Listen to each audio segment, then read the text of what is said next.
quiere identificación, pero...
Ya se volvió loca para decir un poco.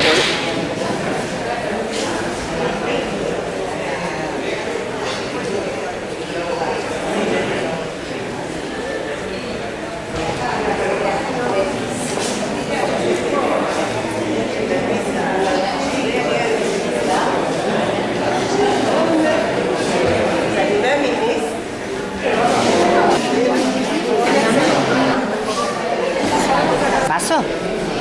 Sí, sí, paso.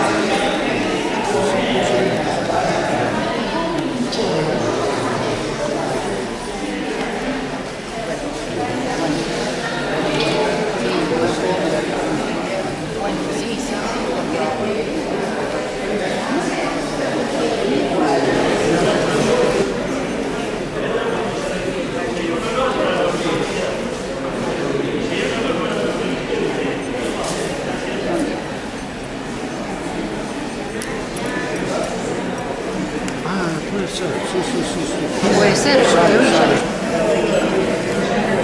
Ah, te está 10 pesos más. Ah, Bueno, no importa.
Bien, aquí tenemos con nosotros al niño,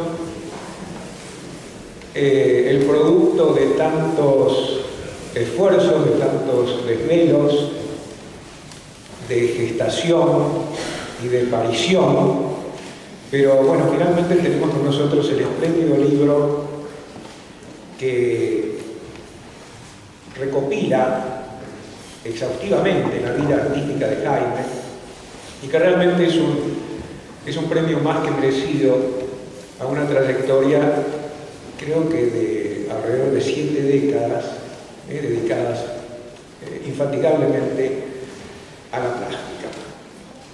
Yo colaboré con el libro con un proemio y bueno, cuando tuve el libro en mis manos, me doy cuenta que los que tengan que hacer la difusión en el exterior van a tener que cargar con un peso bastante considerable en sus equipajes, porque es una edición bilingüe. Realmente creo que es un emprendimiento editorial de gran envergadura. Y cuando lo tuve conmigo, me di cuenta de varias cosas. Confirmó alguna opinión, ¿no es cierto?, algunas ideas que yo tenía naturalmente con respecto a la obra de Jaime Ripa, Y por otro lado, digamos, me deslumbró con otras, digamos, con otros testimonios de su obra que yo realmente no conocía. Es decir, no puedo arrogarme el derecho de decir que conocía, por ejemplo, toda su producción dibujística. Conocía así parte, y hay algunos dibujos que son realmente exquisitos, que son realmente deslumbrantes. Ojeo el libro casi al azar y me toco en la página 114, por ejemplo, con un desnudo femenino que me hace evocar realmente los dibujos de Castañino. Esto es una mujer vista de espaldas que tiene algo de la Venus del espejo de Velázquez. Hay una obra de una fuerza expresiva tremenda, que es la figura con sombrero de estrella de la página 112, por ejemplo. Pero hay dos dibujos que están enfrentados, que están en la página 110 y 111, que me parecen realmente estupendos, de los más logrados realmente. De la 111, por ejemplo, de la página 111 es una secuencia, o sea, Jaime utiliza en el año 1974 un recurso que después fue utilizado a ultranza por el arte contemporáneo, por el arte de la contemporaneidad, digamos, de nuestros días, que es la secuenciación de la imagen, ¿cierto? La repetición de la imagen, que en este caso es una taza que aparece completa en varios casos y en algún momento rota. Es una obra realmente fascinante porque yo creo que es una alusión críptica, pero particularmente intensa y conmovedora al tema de la muerte. Y enfrentado con ese dibujo, en la página 110 aparece un tema que es muy recurrente en la producción de Jaime Ripa, que lo vamos a ver también reflejado en sus obras más recientes, que son las que se exhiben esta noche aquí, que es el tema del tiempo. A Jaime le gustan las esferas del reloj, que ya de por sí son bellas. Y esta es una esfera, este es un recurso, yo diría, surrealista, de una especie de esfera que flota y que se va, ¿cómo diríamos? Se va desarmando, pero en una espiral, como cuando uno pela una naranja o pela una manzana tratando de que no se rompa nunca la tira de la caja, por ejemplo. Y hay unos personajes, hay varios puntos de vista simultáneos. Hay unos personajes que se trepan al tiempo, otros que juegan alrededor de él con una arquitectura que podríamos decir de reminiscencia gótica, en el fondo, muy interesante. Es un dibujo tan preciosista que me recuerda a Escher. Pero claro, si uno sigue hojeando el libro, uno se da cuenta que la obra de Jaime es una obra plural, es una obra multifacética, es una obra proteica, que permanentemente nos está dando sorpresas. El término proteico es un término anticuado ya, ¿no es cierto? Ya no se usa más, menos en los mensajitos de texto. Pero el proteico, no digo que sea proteico porque tenga proteínas, aunque a lo mejor las tiene también, porque podríamos hablar de proteínas de tipo espiritual, pero Proteo era un dios de la fábula, ¿no es cierto? Si no recuerdo mal, era un dios marino, que tenía el don de la profecía. Y entonces lo importunaban tanto, lo molestaban tanto pidiéndole que profetizara el porvenir, que el pobre tenía que metamorfosearse permanentemente, es decir, tenía la facultad de poder cambiar permanentemente de aspecto. Y es un poco lo que ocurre, creo yo, con la obra de Jaime, que también tiene de algún modo un carácter profético, tiene un propósito de indagar en otros niveles, superando digamos, lo meramente apariencial. Y precisamente a lo mejor por eso, para evitar que lo acosen, pidiéndole que revele el oráculo, cambia permanentemente de forma. Porque hay obras de cierto periodo de su producción que son francamente grotescas y no me tiembla ni la voce ni el pulso para decir que son grotescas, porque hay estéticas que son exasperadas, desesperadas y enfáticamente grotescas, como puede ser la de Pablo Suárez. es cierto? Es decir, hay, por ejemplo, en este momento estoy viendo una instalación que Jaime le dedica a Mozart, en la que realmente hay una tumba con NN, es decir, con personajes no identificados que aparecen envueltos en sudarios, al parecer, es una obra tremenda que hace referencia, ¿no es cierto?, a ese dato que todos conocemos muy bien, de que a pesar de haber sido uno de los músicos más grandes de la historia de la música universal, de haber compuesto el inmortal Requiem que compuso antes de morir, Mozart terminó enterrado en una fosa común, de modo tal que los que quieran peregrinar a la tumba de Mozart o a la tumba de Velázquez no pueden hacerlo porque realmente no se sabe dónde están enterrados.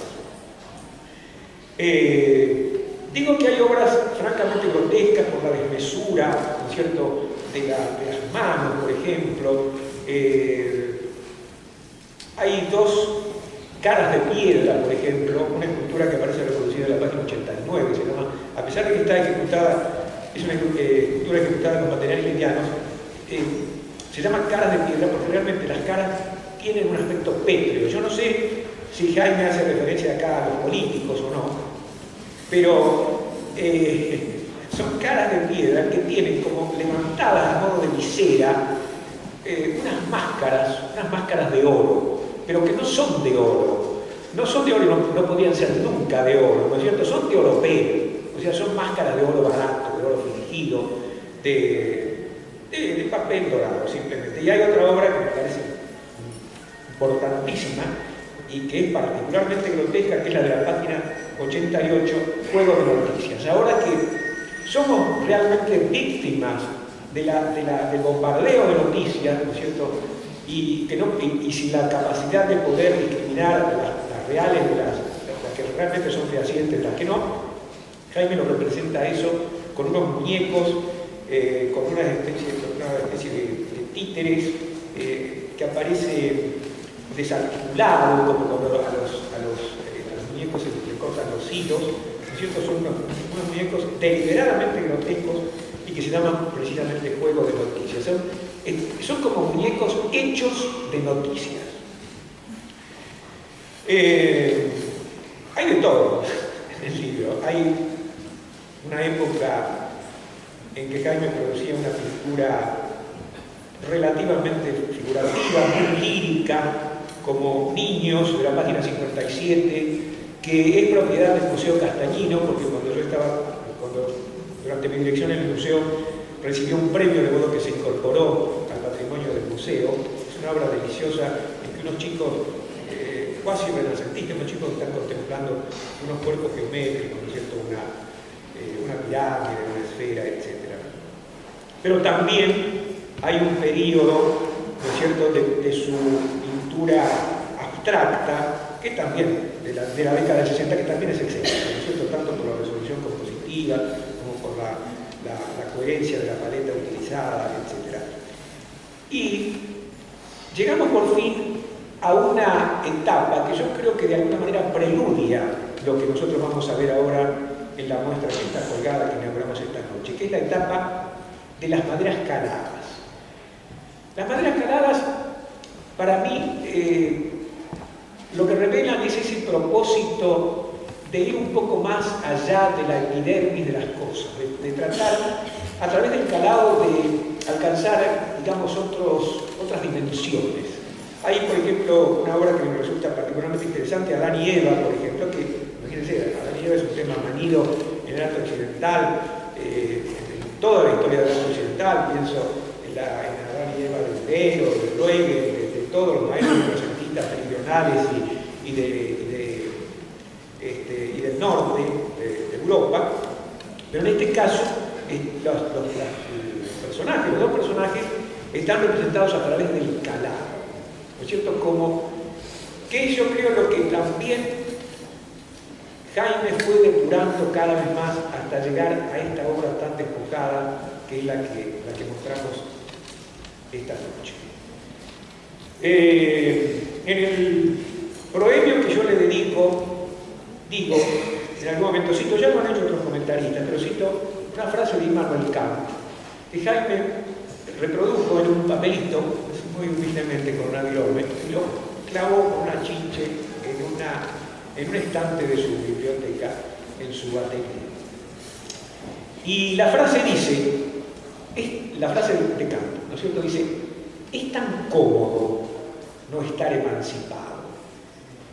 Y es una frase compleja, ¿no es cierto? Es una frase compleja que si uno la da vuelta como un guante, lo que quiere decir es tan incómodo estar emancipado. ¿Por qué? Yo creo que porque en el arte contemporáneo hay ciertos lineamientos que hay que seguir si uno realmente pretende ser legitimado, si uno pretende ser reconocido. Ahora, a raíz de la desaparición del avión de Malaysia Airlines, una de las hipótesis que se baraja de manera que el avión posiblemente hubiese ingresado en el corredor de otro avión gemelo para poder pasar inadvertido. Yo creo que en el arte contemporáneo ocurre todo lo contrario. Es decir, más vale meterse en el corredor de algún otro avión gemelo para ser advertido. Es decir, hay una serie de lineamientos globalizados, inclusive, ¿no es cierto?, que habría que seguir, porque, como por ejemplo, cierto grado de frivolidad, cierta desmaña en lo que hace al oficio, o un oficio deslumbrante realmente, ¿no es cierto?, un oficio virtuosístico, que la gente se pregunte, ¡ay, qué maravilla! ¿Cómo lo habrá hecho eso?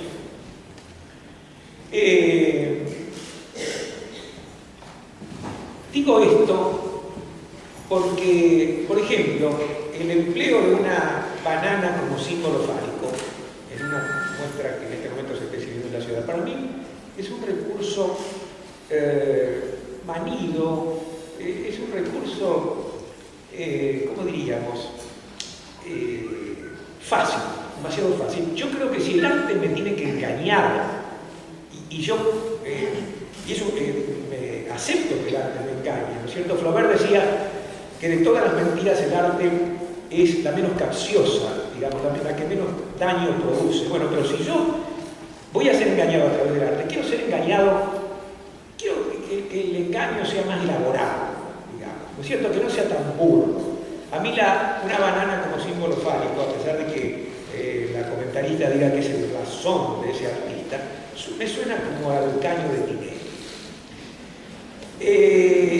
No es el caso de Jaime, ¿no es cierto? No es el caso de Jaime con esta obra difícil, porque es una obra indómita, como digo en el proverbio, ¿no es cierto? Es una obra que, como a lo único que pretende responder es a lo que Kandinsky llamaba la necesidad interior. O sea, como el pecado que cometió Jaime a lo largo de toda su vida fue nunca traicionarse, tratar de ser siempre fiel a sí mismo. Una obra de esas características tiene que batallar contra el medio, es decir, tiene que crear su público, tiene que crear sus exégetas, tiene que crear la gente que la difunda, ¿no es cierto?, que la aplauda, que diga que es valiosa, y tiene que ir en busca de lo que se llaman los espacios de legitimación. Es una obra difícil, repito. Y por fin llegamos a esta última producción, que para mí es un puerto de llegada. No quiere decir que mañana Jaime no se destape con unas obras volumétricas gigantescas que Inés no va a saber dónde meter. Pero en este momento, yo creo que siempre la última producción de un artista de algún modo es un punto de llegada, ¿no es cierto? Y yo creo que a lo que ha llegado Jaime, en este caso, es a un increíble grado de desmaterialización. Hay otra frase que también, otra palabra que también ya no se usa, que es evanescente. O sea, es una obra que, sobre todo cuando la vi colgada en conjunto, era una obra inasible, era una obra, repito, desmaterializada, era una obra sublimada, y de esto sabe mucho acá el profesor Fred Kelly. Era una obra sublimada en el sentido tanto psicoanalítico como en el sentido alquímico.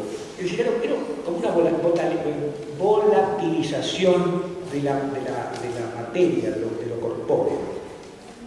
Eso lo hace Jaime a través de esas siluetas que dibuja, de esas multitudes, ¿no es cierto? O dicen que podríamos llamar mal puntillismo, porque no es precisamente el puntillismo de su edad. Él digamos, crea texturas y modela a través de los puntos. Y para no abrumarlos más y aburrirlos con mis comentarios, quiero hacer referencia a una obra en particular que a mí me interesó mucho y que se llama Mirando la Luna. Mirando la Luna, mirando la Luna, no sé cómo se llama Mirando la Luna sola. No. Bueno, ahora Jaime me aclara que es la Luna China. Bueno, se llama la Luna China. El tema es que dice Mirando la Luna. Por lo menos acá en el libro. Les confieso que, claro, esta es una pequeña digresión. Jaime abreva en todas las fuentes, es decir, no le hace asco nada. Esta mañana, por ejemplo, me sorprendió una vez más comentándome que una partitura que aparece literalmente reproducida en una de sus obras es una partitura de una zarzuela. ¿No es cierto? No sé si de Soto del Pará, del Barbarillo de la pero es una partitura de una zarzuela. Bueno, pero volviendo al tema. Mirando la Luna. Mirando la Luna son dos planos, ¿no es cierto? Son dos pantallas sobrepuestas. En la primera pantalla aparece una multitud, siempre las multitudes anónimas esas de Jaime están inconformes, ¿no es cierto? Agitan pancartas. Y detrás hay todo lo contrario. Él apela a un recurso infrecuente dentro de su producción. Yo creo que es el único caso en el que emplea una simetría axial rigurosa. Es decir, hay un eje medio que divide el plano en dos universos distintos. Y hay dos dibujos que son especulares, ¿no es cierto? Uno, que además están tratados con los colores complementarios. La gente que está vinculada al tema sabe que los colores complementarios, si se mezclan, se agrisan, si se justaponen, digamos, se potencian mutuamente. Acá es una situación perfectamente simétrica y es una estilización de un paisaje chino en el que hay de cada lado un chino verde y un chino rojo, supuestamente mirando una luna que curiosamente no está dentro de la obra, es decir, una luna que uno supone, hay que suponer su existencia.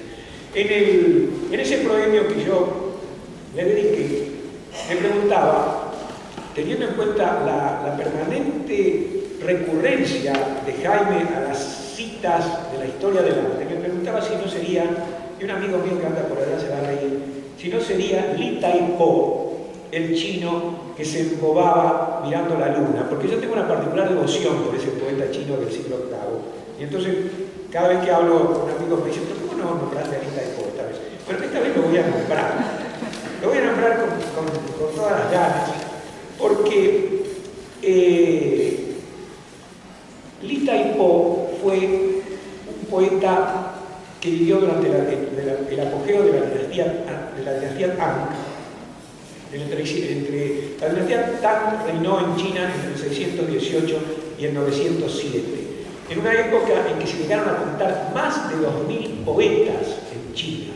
China desde la época del Celeste Imperio fue un país de poetas, a tal punto que hay autores que consideran que la poesía en China precede en 1000 años a Homero, por ejemplo.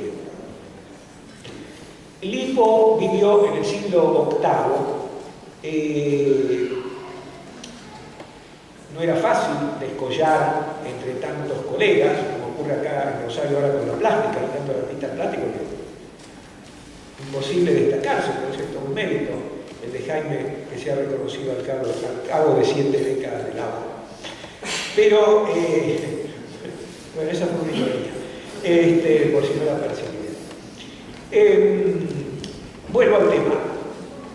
Al cabo de un tiempo, al cabo de haber escrito eso, que yo me preguntaba si el chino que miraba la luna no sería Li Po, me acordé gracias Frenkel, a ese yacimiento inconsciente que uno va metiendo cosas que después que cree que desaparecieron y de pronto afloran.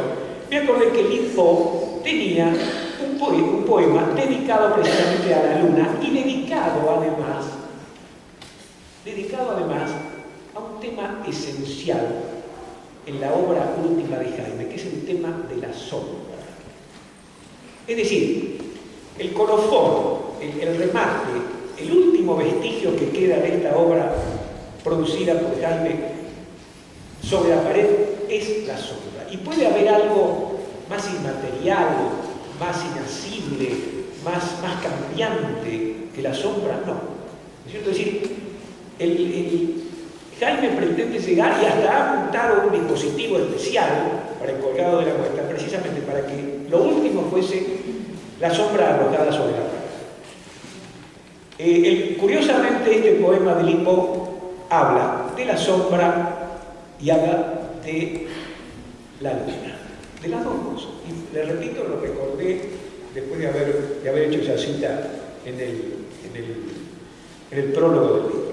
De modo que termino leyéndoles el poema de Lipo, que dice así: una jarra de vino entre las flores. No hay ningún camarada para beber conmigo, pero invito a la luna y contando a mi sombra somos tres. Pero la luna no bebe, mi sombra se contenta con seguirme. Tardaré poco en separarme de ella. La primavera es tiempo de alegría. Nada más.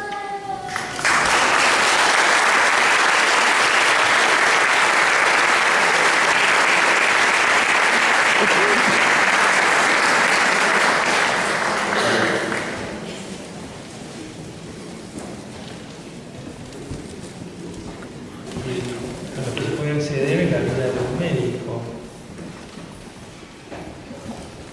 Yo llegué al sitio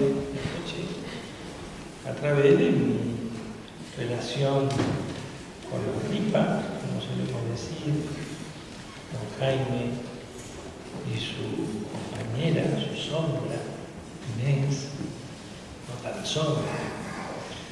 Y bueno, digo que es un momento logrado porque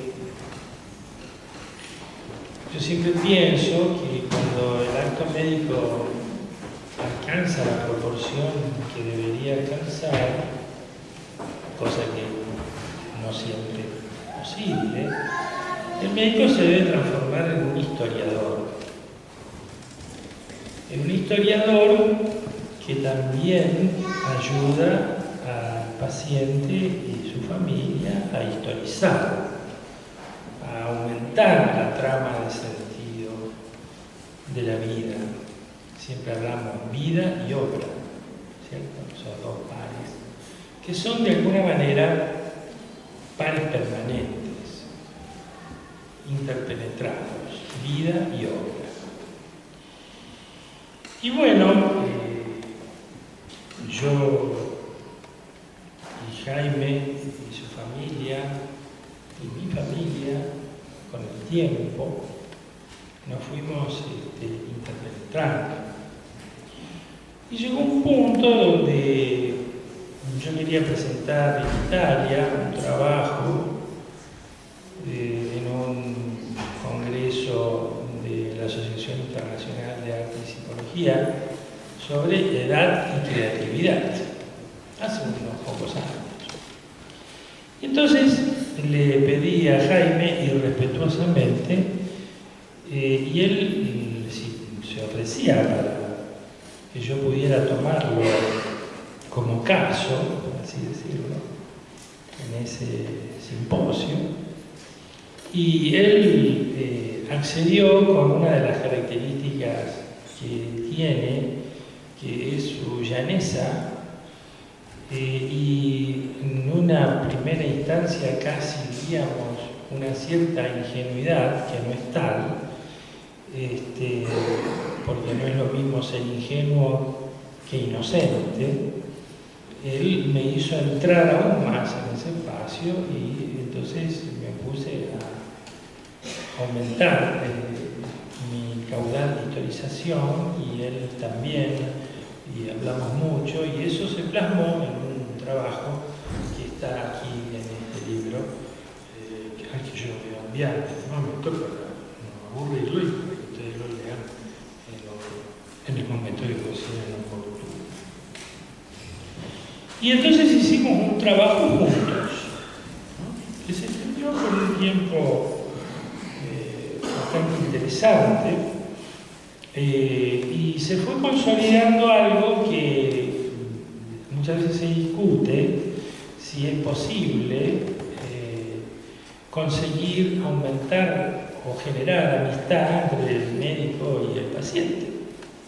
Muchas veces se supone que la relación es asimétrica y por lo tanto la confidencialidad necesaria de la amistad no es posible porque el médico está en cierto lugar. Pero Jaime, en su casa, en su taller, en su mesa, me fue haciendo entrar a sus confidencias y también a que yo pudiera mostrarme con él con un donaire muy particular. El trabajo se llamó Angustia y Compromiso, como hilo conductor en la plástica rosarina entre dos siglos. La angustia, por cierto, es muy conocido, es el motor de la vida. Muchas veces uno equivocadamente se la quiere sacudir como si fuera una mosca inoportuna. Pero lo cierto es que la angustia es lo que nos mantiene vivos a todos, pero fundamentalmente cuando nosotros logramos transformar esa angustia, producir con ella alguna cosa que nos saque del desorden, de la sensación insoportable que a veces adquiere. Y a mí me parece que la vida de Jaime es un buen ejemplo de conseguir sostenidamente una transformación de ese motor de la vida en un hecho que solemos agrupar a veces apresuradamente en la palabra creatividad, que es ni más ni menos darle forma y darle sentido y darle espesor, como dije antes, a la vida. Y dar en ese intento ocasión a los demás de aumentar el espesor de sus propias vidas. Producir una especie de reconversión de esa situación personal a la de los individuos que están frente a la obra. Esa maravilla que tiene el arte. A mí siempre me impresiona una frase que escuché que dice que el hombre, mientras camina en la incertidumbre de su vida, se abraza a tres cosas: al arte, a la ciencia y a la locura. Y por cierto, que Jaime, haber abrazado el arte de la manera como él lo abrazó, a lo Spinoza, porque él trabajó muchos años como un bancario, ¿no? Spinoza pulía lentes y hacía filosofía. Alguien podría decir que los físicos de otra época eran filósofos, pero sin embargo él sostenía que había que trabajar de otras cosas para estar realmente metidos en lo que había que hacer. Algo parecido mencionó Rubén recién cuando hablaba de la banana y las vanguardias artísticas. O sea, hacer, y en ese hacer manifestar entonces esa estética y su par, que es la ética, que son dos cosas que van siempre muy ligadas. Siempre Jaime, como no puede ser de otra manera, bromeamos en torno a las edades, a la de él, a la mía, a nuestras historias. Y siempre aparece la idea de la muerte. Y frente a esa idea casi no podemos decir nada, no sabemos absolutamente nada, y además se supone que eso debe ser algo así como desplomarse en un sueño y del cual después no tendríamos demasiado que decir. Pero sí, los humanos tenemos que decir acerca de la mortalidad, o sea, de cómo nos vivimos, nos vivenciamos en el discurrir de nuestra vida. Y en ese sentido, Jaime es un gran ejemplo, ¿no? Un ejemplo sostenido de contracción, de búsqueda, de interés, de un interés, como decía yo, de pesar el sentido de la vida. Y ese ha sido el regalo que él me ha hecho y que me permite estar esta noche, el día de su cumpleaños, por parte, en el sentido de haber logrado, desde mi modesta condición de médico, un espacio como este. Jaime siempre habla de la artesanía, que yo entiendo que es muy diferente del arte. La artesanía sería hacer algo con lo que uno tiene, algo más o menos distinto. Así que yo quiero agradecerte de que me hayas dado lugar de estar en este espacio con tantos amigos y otros que serán amigos de cultura. Y eso creo que ha sido en gran medida un norte en tu vida. Y eso es lo que te ha permitido también hacer esa vida mucho más vivible y sostenida. Eso es todo.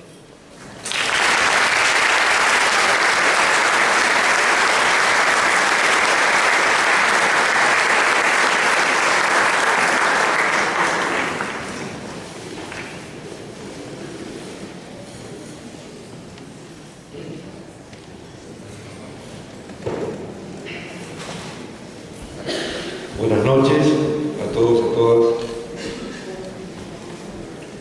Estamos en presencia de este libro que habla sobre Jaime, y lo primero que uno ve, además de la belleza del objeto, es el título.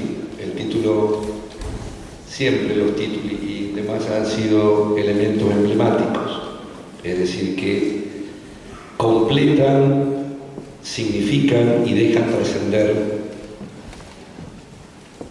semiológicamente o semióticamente el significado. Mundo transparente, vida artística de Jaime Rico. La palabra transparente proviene del latín, de dos formantes. Trans, que significa pasar, atravesar. Por otro lado, preposición muy productiva en el latín. Y la raíz verbal parere, que significa aparecer o comparecer. Es decir, que si tuviéramos que resumir la etimología de la palabra, diríamos que es todo lo que deja aparecer cualquier cosa de un lado a otro o a su través. Y si vamos al diccionario, el diccionario nos dice que lo transparente es aquello que tiene transparencia.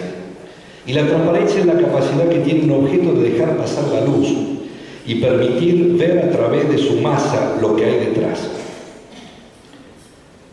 Y si lo ajustamos un poco desde el punto de vista óptico, es decir, desde el punto de vista físico, la transparencia es la propiedad que poseen ciertas sustancias de dejarse atravesar por una radiación determinada, especialmente por la luz.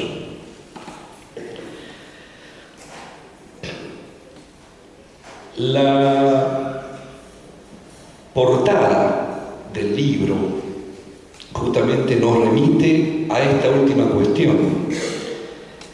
Nos remite a los objetos que se dejan atravesar por la luz. Y en la portada tenemos claramente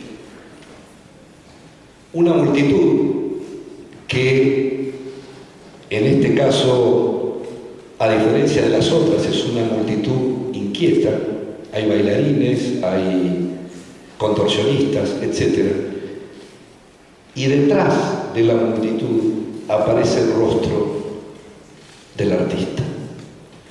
El rostro que se desvela es decir, hace correr el velo, que se puede ver porque es transparente y porque se plantea, connotado por la palabra vida, justamente como un rostro que se deja atravesar por la luz. Este rostro me hace recordar a la poesía borgiana, que, si la parafraseamos, dice: el hombre diseña ríos, describe montañas, dibuja caminos, y al final, cuando ve su obra, se da cuenta que ha dibujado su rostro. Es decir, hay una clara referencia metafísica en lo que tiene que ver con lo transparente. Lo transparente que se opone a lo aparente y que se opone a lo opaco.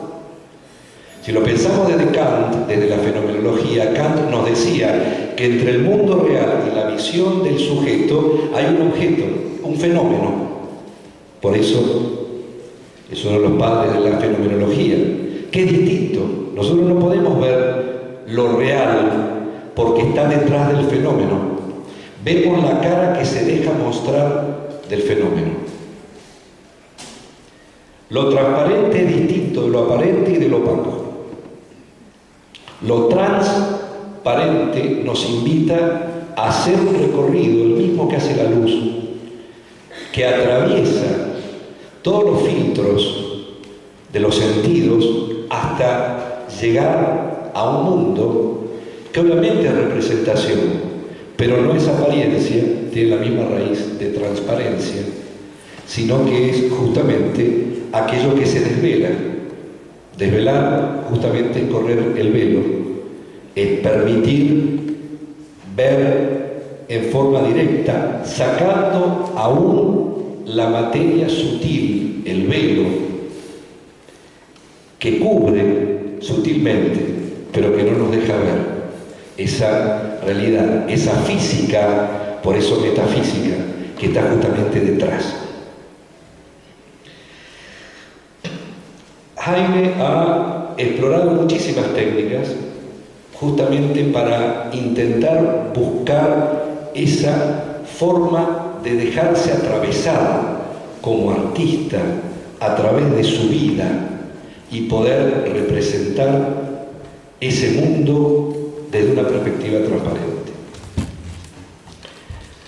En su introducción, Echagüe nos plantea, luego de reflexiones generales, que por encima de esas técnicas que podemos ver claramente a lo largo del libro, Echagüe explicó el libro de atrás hacia adelante, pero se puede también tomar de adelante para atrás, tipo un modelo para armar de Cortázar.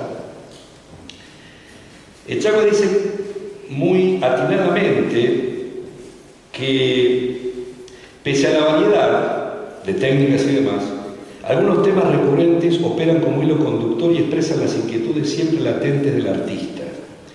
Las figuras paradigmáticas, Mozart, Gandhi, García Lorca, puntuando el balbuceo de multitudes anónimas, desnuda su preocupación por el entramado social y por la antinomia entre la gregaria estupidez y el genio solitario.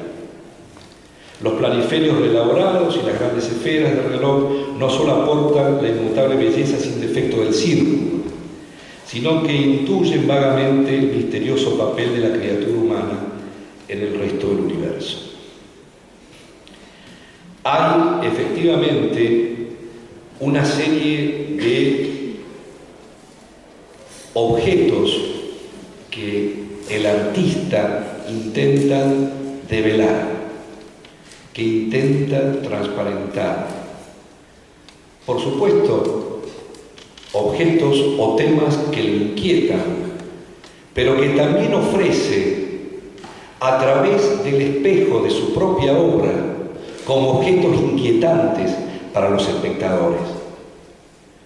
De alguna manera, Jaime plantea una obra obscena en tanto que hipermuestra lo visible, saca los filtros, corre los velos y deja la sutil sustancia transparente, que en última son sus córneas, son los humores vítreos de sus ojos, que permiten pasar la luz y la traducen en esquemas neuronales, en imágenes que capta su cerebro y que las devuelve desde una perspectiva renovada y artística, es decir, lo obsceno como dado a ver, pero lo dado a ver también como lo visivo, como lo poético que es imagen en última instancia, o como esa vieja concepción de la metáfora blanca que nos plantea Derrida,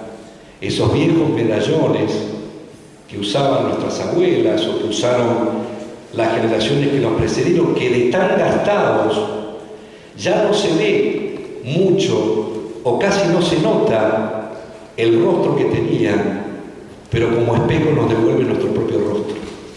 Es decir, reflejan un rostro que es un rostro en realidad y que es todos los rostros al mismo tiempo. El texto aparece o se inicia en la página 17 con oculta personalidad, en donde se hace justamente una deconstrucción del concepto de máscara o de persona desde el punto de vista del teatro grecorromano. Vemos claramente las dos carátulas o las dos caras, la de la tragedia y la de la comedia. Pero también vemos lo otro, que es que los dos personajes, uno además es máscara de máscaras, se están sacando las máscaras, como pasa al final de la representación, cuando se desvela y se transparenta el rostro verdadero de aquel que durante la ficción fue actante y ahora se convierte en actor, se convierte en encarnadura. Siempre visto a través de la multitud, de todos los rostros, que en realidad son todas las figuras, que en realidad es una perspectiva universal, si bien también con emergentes individuales, como el rostro del autor que vemos al principio en la tapa. También a mí me inquietó mirando la luna, China. Aparecen como dos cerezos de distinto color. Cerezos que al tiempo se hacen mapas, se hacen ríos, se hacen contornos. Y una luna expectante, porque no está. Pero ¿por qué hay una luna expectante? Hay dos espectadores que la esperan. O si queremos, en realidad que la están viendo. Y a mí también se me ocurrió, o me vino a la memoria, una poesía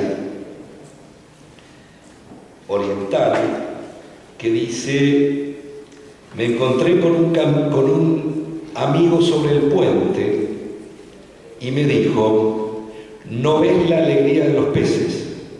Y yo le pregunté, ¿cómo tú, no pez, puedes sentir la alegría de los peces? Y él me contestó, por mi alegría sobre el puente. Es decir, el espectador es espectador, porque la luna existe aunque sea expectante. También el sentimiento o la experiencia transparenta o deja ver o deja correr el velo de nubes o de lo que sea, que permite ver, ya no por los ojos, sino con el resto de los sentidos, esa luna que está, pero que no aparece ante la mirada.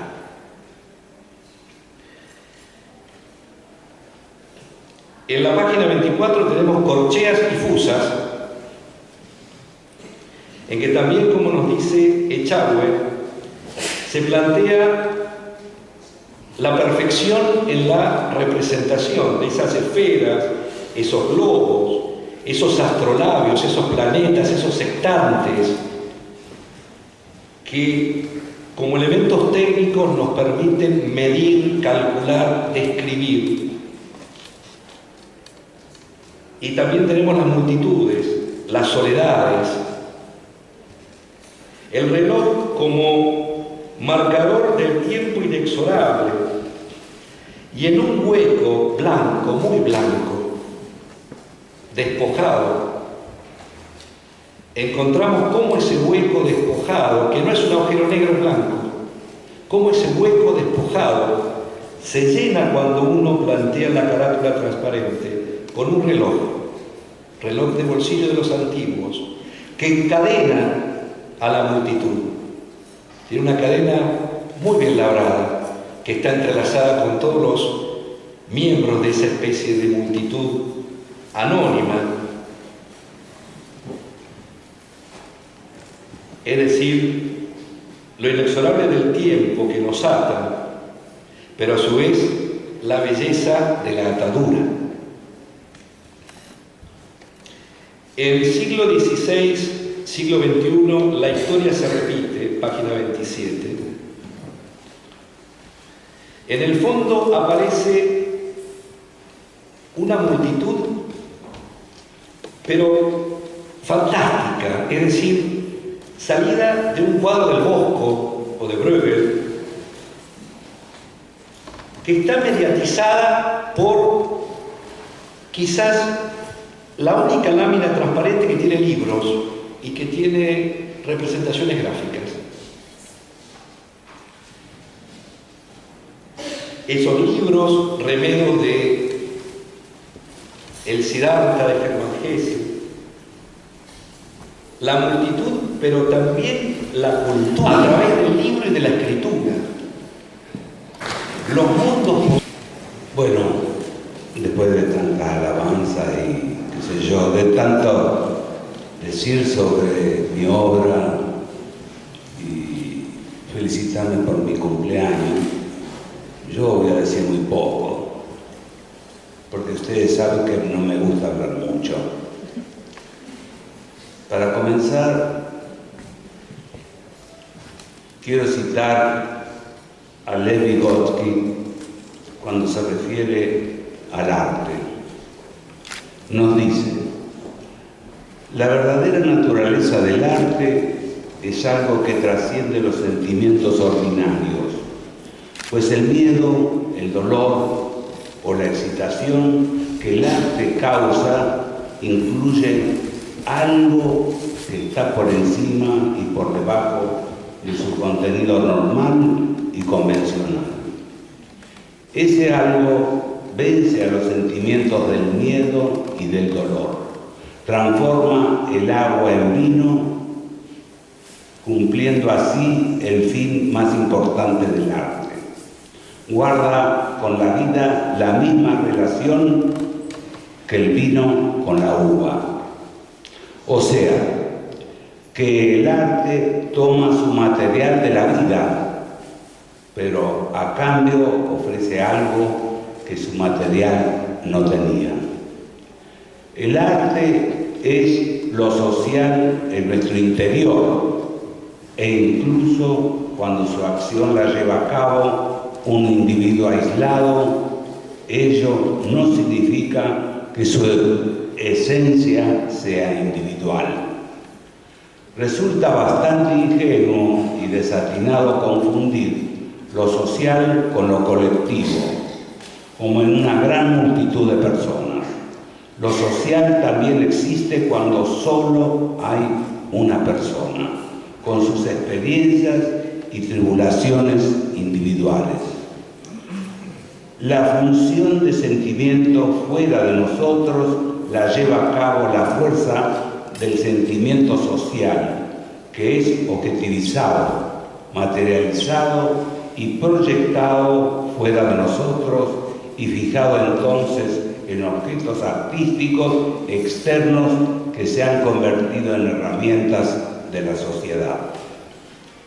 Una característica fundamental del hombre una que lo distingue de los animales es que soporta y separa de su cuerpo tanto el aparato de la tecnología como el conocimiento científico, que se convierten entonces en herramientas de la sociedad.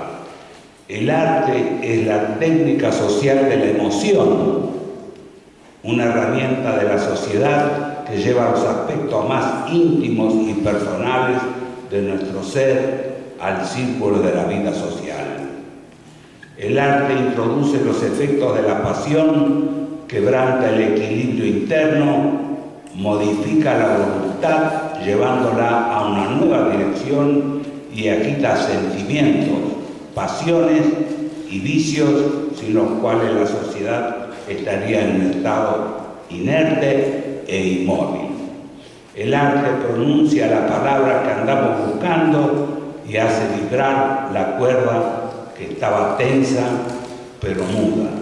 Una obra de arte es el centro de atracción como la voluntad activa de un genio. Eso lo dice Vigo. Entonces, bueno, para terminar, cuando hace unos años me puse a charlar con Inés sobre la posibilidad de mostrar mi quehacer dentro del campo artístico desde los años 40 hasta la fecha, me pareció una utopía. Hoy vemos como la divulgación de mi obra, o parte de ella, se ha convertido en realidad. El hecho que esta obra esté proyectada en un libro es un premio a ella, por sí misma, porque al verla reflejada yo soy un espectador más. Su independencia tiene los valores suficientes como para existir a través de esta forma de difusión. Siempre he estado ligado a la plástica y a la música, señalando que son como voces del silencio, dentro de un lenguaje que habla a nuestra sensibilidad y en parte a nuestro conocimiento por las imágenes que establecen dichas disciplinas. Por eso siempre afirmo, dentro de su lenguaje, todo lo que se elabora en el campo de la plástica puede ser oído y en el de la música puede ser visto. Agradezco a Inés, mi esposa, gestora de este libro, a Rubén Echagüe, a Darío Mayorana, a Roberto Frenchelli, a Vittorio Novielo, a la Universidad Nacional de Rosario, a la Secretaría de Cultura de la Municipalidad y a todos los que con placer aportaron que esta obra saliera a la luz. También a todos ustedes por estar hoy aquí. Muchas gracias.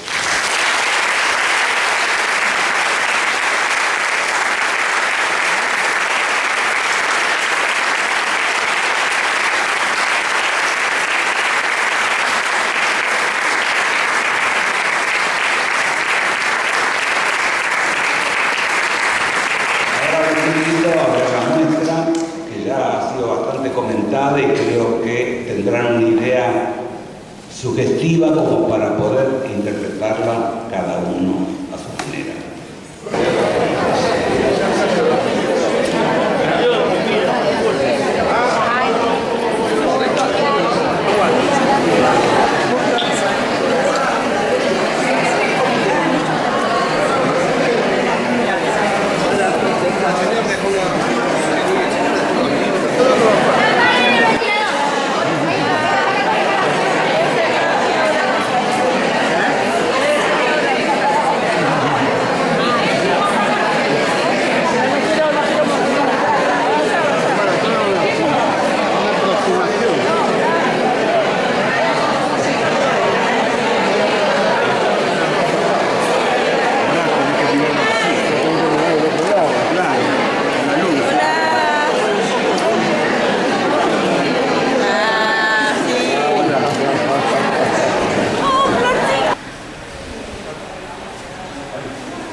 Hoy martes a las 5 de la tarde estamos en el Borges como para empezar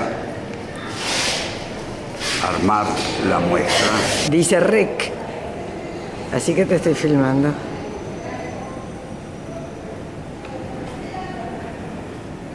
Bueno, no mucho, ya está casi todo armado. Falta uno solo, el último, para armar. Hoy jueves, día de la inauguración, a las 2 de la tarde, recién se están poniendo todas las cosas. Los libros ya están puestos dentro de una vitrina y recién empezaron a colgar las obras.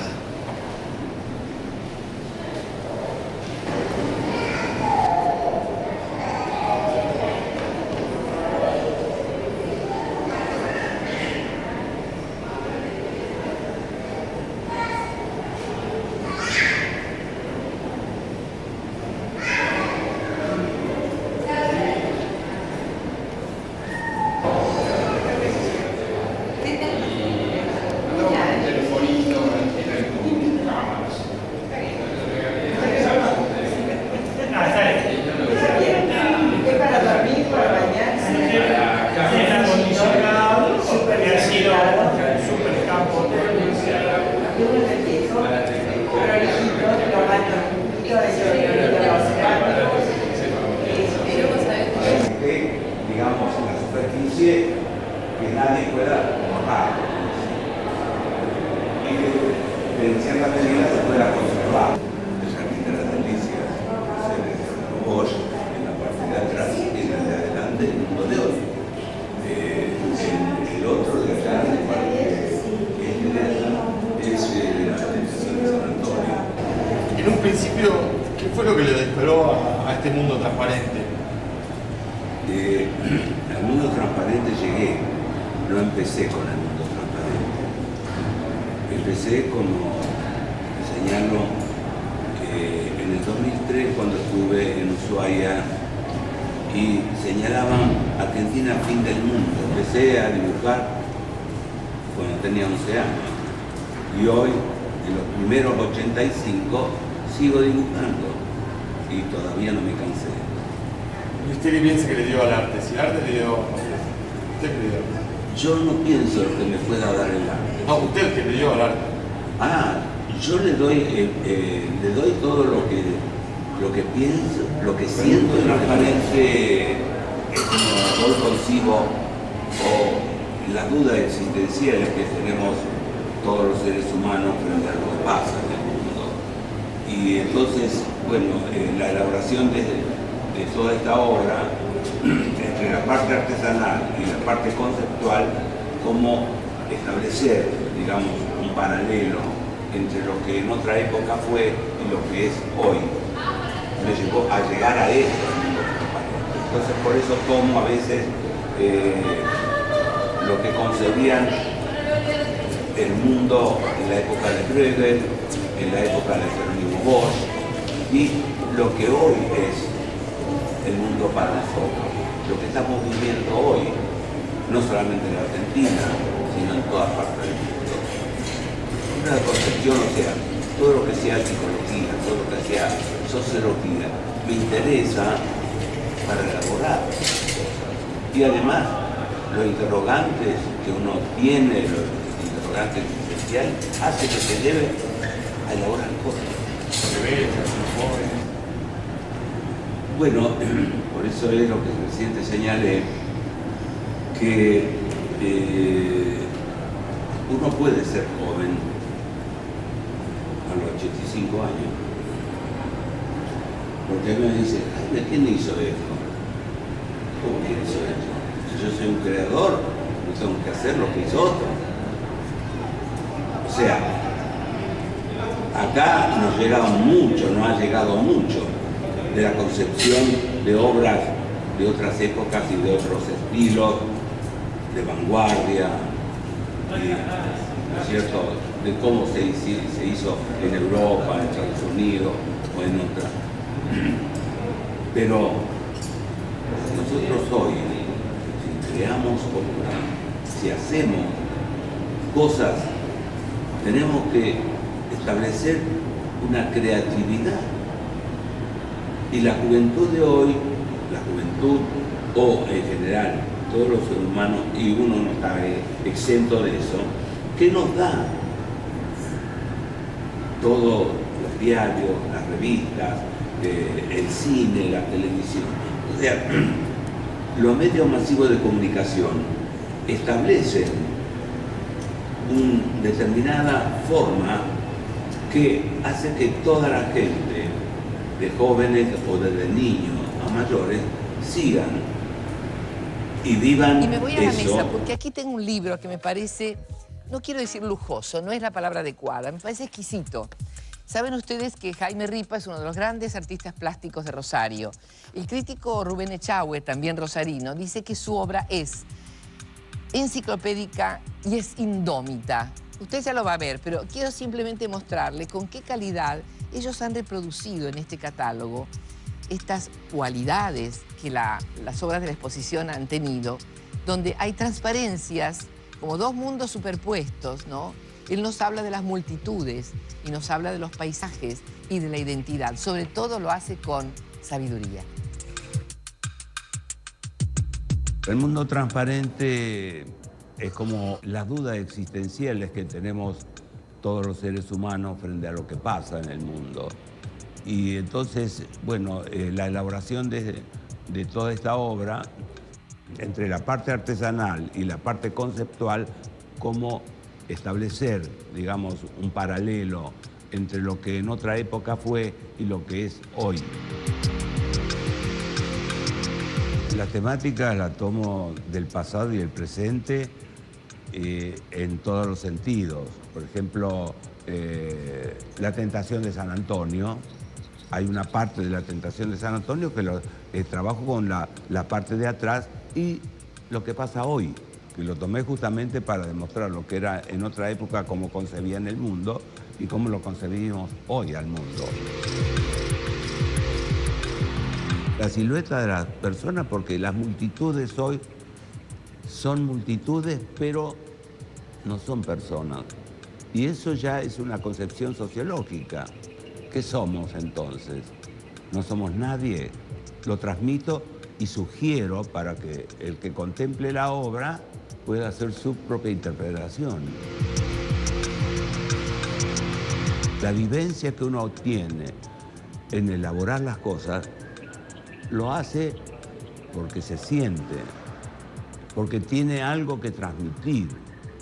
Y eso es parte de lo que siempre hice. Empecé a dibujar cuando tenía 11 años y hoy, en los primeros 85, sigo dibujando y todavía no me cansé.